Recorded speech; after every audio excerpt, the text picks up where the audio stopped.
Welcome to my YouTube channel. વિદ્યાર્થી મિત્રો, આજે આપણે ધોરણ 9ની જે પ્રથમ પરીક્ષાની અસાઇનમેન્ટ આવી છે એમાં વિભાગ એમાં આગળના બે વિડીયોમાં આપણે વિકલ્પોના સોલ્યુશન જોયા. હવે આજે ખાલી જગ્યા જોઈશું.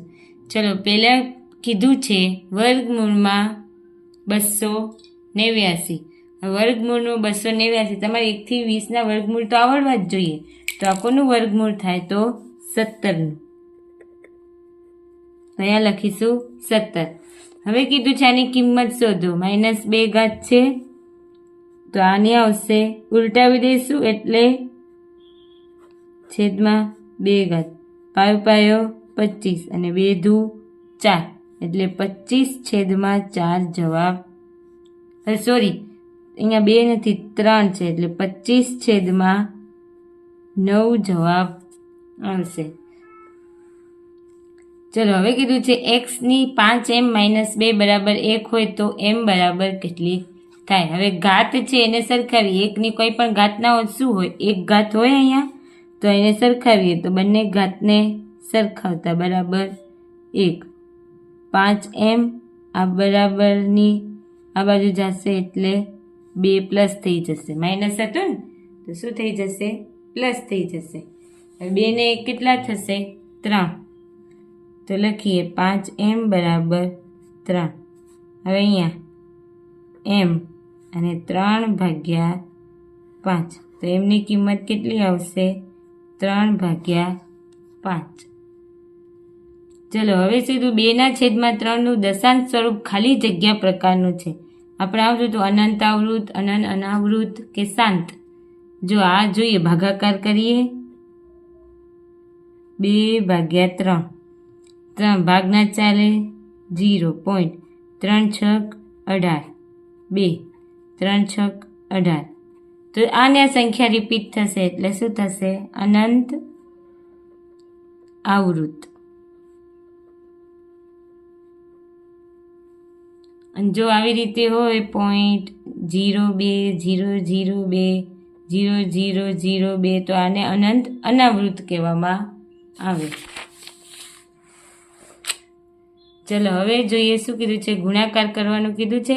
વર્ગમૂળમાં 2 ગુણ્યા વર્ગમૂળમાં 3 ગુણ્યા વર્ગમૂળમાં 6. 6 તેરી 18 અને 18 દુ 36 એટલે વર્ગમૂળમાં 36. વર્ગમૂળમાં 36નો જવાબ શું આવે? 6. 6નું વર્ગમૂળ 36 થાય ને? 36નું વર્ગમૂળ 6 થાય. 6નું વર્ગમૂળ 36 ના થાય. 36નું વર્ગમૂળ શું થાય? 6 થાય. 6નો વર્ગ 36 થાય. ચાલો, હવે જોઈએ પ્રકરણ નંબર 3. શું કીધું છે? x ' o y ' ના અંદરના ભાગને ખાલી જગ્યા ચરણ કહે છે. તો આપણે આવી રીતે આલેખ દોરીએ છીએ. તો આ શું છે? x. તો આ શું છે? x '. આ y છે તો આ શું છે? y '. અહીંયા o. હવે શું કીધું આપણે? આ જો x o y થાય તો આ પ્રથમ ચરણ થઈ. હવે x ' o y તો આ દ્વિતીય ચરણ થઈ. ખૂણા થાય છે ને? અને આ શું થયું? x ' o y ' તો કયું ચરણ થયું? તૃતીય ચરણ. અને આ ચતુર્થ. તો આપણે અહીંયા x ' o અને y ' એટલે કયું ચરણ આવશે? તૃતીય ચરણ છે. હવે કીધું જે બિંદુના બંને યામ ઋણ હોય તે બિંદુ ખાલી જગ્યા ચરણમાં હોય. હવે આપણે ખબર છે પ્રથમ ચરણમાં બંને યામ ધન હોય, પછી આમાં x યામ માઇનસ હોય, y યામ પ્લસ હોય, અને તૃતીયમાં બંને x અને y બંને. કેવી રીતે?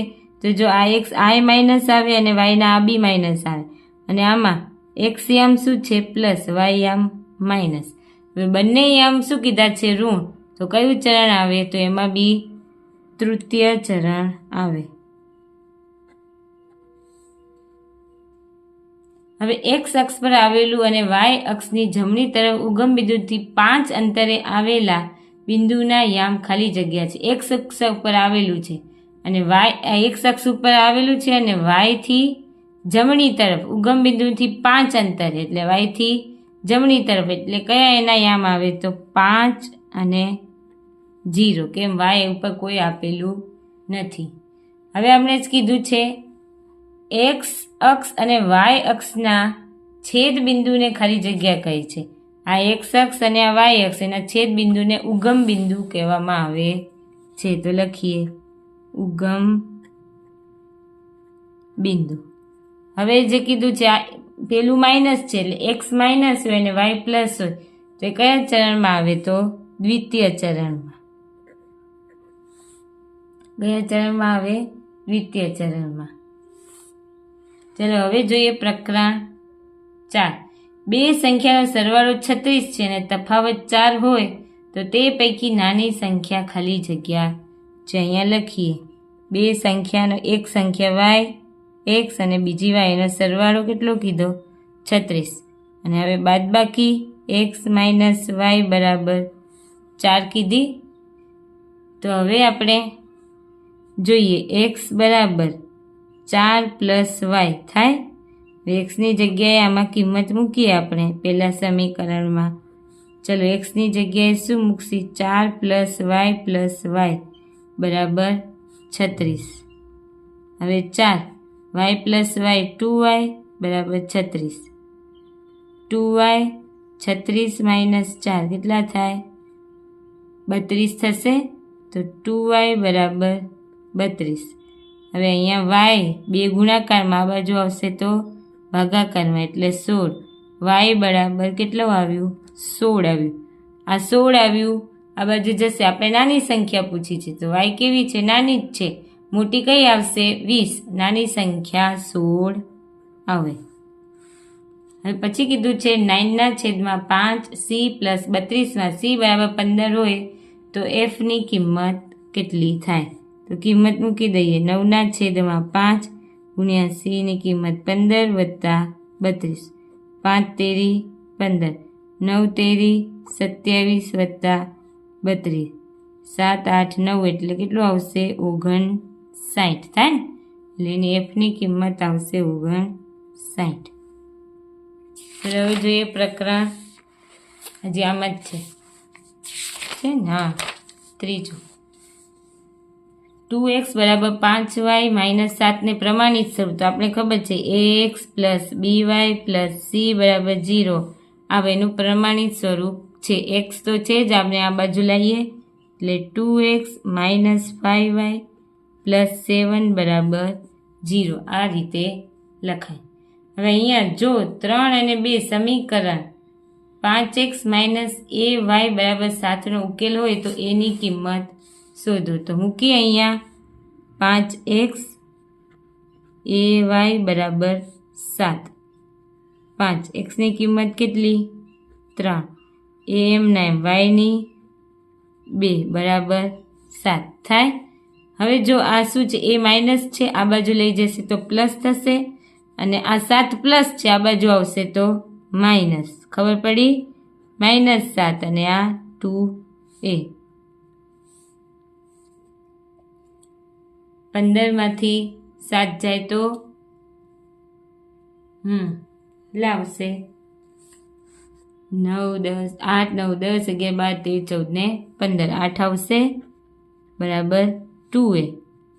8 બે ગુણાકારમાં આ બાજુ આવશે તો ભાગાકારમાં તો કેટલા આવશે? 4. એની કિંમત કેટલી આવી? 4 આવી. લખ્યું? ચલો હવે સમીકરણ અહીંયા આપેલું છે 3x પ્લસ 2y બરાબર 18 માટે x બરાબર 5 હોય તો yની કિંમત શોધો. તો અહીંયા કિંમત મૂકી દઈએ આપણે બરાબર 18. x કેટલું આપેલું છે? 5. તો xની જગ્યાએ 5 મૂકી 2y બરાબર 18. 5 તેરી 15 પ્લસ 2y બરાબર 18. 2y 18 માઇનસ 15 કેટલા આવશે? 18માંથી 15 જાય તો 16 17 18 એટલે 3 આવશે. તો 2y બરાબર 3. તો y બરાબર 3/2 જવાબ આવે. 3/2. ચલો હવે જોઈએ પ્રકરણ 5. શું કીધું છે? શ્રી યંત્ર અને અંદર ગૂંથાયેલા 9 સમદ્વિબાજુ ત્રિકોણનું સંયોજન છે. કેવા? સમદ્વિબાજુ એટલે જે ત્રિકોણની બે બાજુ સરખી હોય ને સમદ્વિબાજુ ત્રિકોણ કહે છે. રેખા એ પહોળાઈ વગરની લંબાઈ છે, એને પહોળાઈ હોતી નથી. સિંધુ ખીણની સંસ્કૃતિમાં વપરાતી ઈંટોની લંબાઈની, પહોળાઈ અને જાડાઈનો ગુણોત્તર 4:2:1 છે. ઘનની સીમાઓને પૃષ્ઠ કહે છે. શું કહેવામાં આવે? પૃષ્ઠ. જે વિધાન સાબિત કરવામાં આવે તેને પ્રમેય કહેવાય છે. પ્રમેય આપણે સાબિત કરીએ છીએ. ચલો હવે જોઈએ પ્રકરણ નંબર 6. વિપરીત કોણનું માપ. વિપરીત કોણનું માપ 180 થી લઈ અને 360 અંશની વચ્ચે હોય છે. જો એ અને બી કોટિકોણ હોય તો એ વત્તા બી પણ શું થાય? 90 થાય ને. બંને કોટિકોણ છે એ અને બી, તો એ બંનેનો સરવાળો તો કેટલો હોવો જોઈએ? કોટિકોણનો સરવાળો 90 હોવો જોઈએ. તો અહીંયા એ જ કીધું છે, એ અને બી કેવા સરવાળો કેટલો થાય? 90 અંશ થાય. શું પરસ્પર છેદતી બે રેખાથી બનતા અભિકોણ. હવે એક રેખા દોરી આમ અને આ બીજી રેખા, તો આ જે સામસામેના ખૂણા બને છે, આ સામસામે, એને શું કહેવાય? અભિકોણ. અને અભિકોણ કેવા હોય? સમાન હોય છે. જો આ 40 હોય તો આ બી કેટલું હોય? 40. અને આ 140 તો આ બી 140. એટલે સામસામેના જે ખૂણા હોય, સામસામેના જે ભાઈઓ હોય એ કેવા હોય? સરખા હોય છે. હવે ચોથું શું કીધું છે? જો એક છેદિકા બે સમાંતર રેખાને છેદે, બે સમાંતર રેખા દોરીએ અહીંયા અને એને એક છેદિકા છેદે, તો અનુકોણની પ્રત્યેક જોડ, અનુકોણમાં શું બને? એફ બને. તો આ એફ છે એ પ્રત્યેક જોડનો જે ખૂણો બનતો હોય એ શું બને? પ્રત્યેક જોડ સમાન હોય છે. સરળ કોણનું માપ. હવે આપણે ખબર છે લઘુકોણ, પછી 90 અંશથી નાનો, કાટકોણ 90 અંશ, ગુરુકોણ 90 થી 180 ની વચ્ચે. હવે 180 સરળ કોણનું માપ કેટલું હોય? 180 અંશ.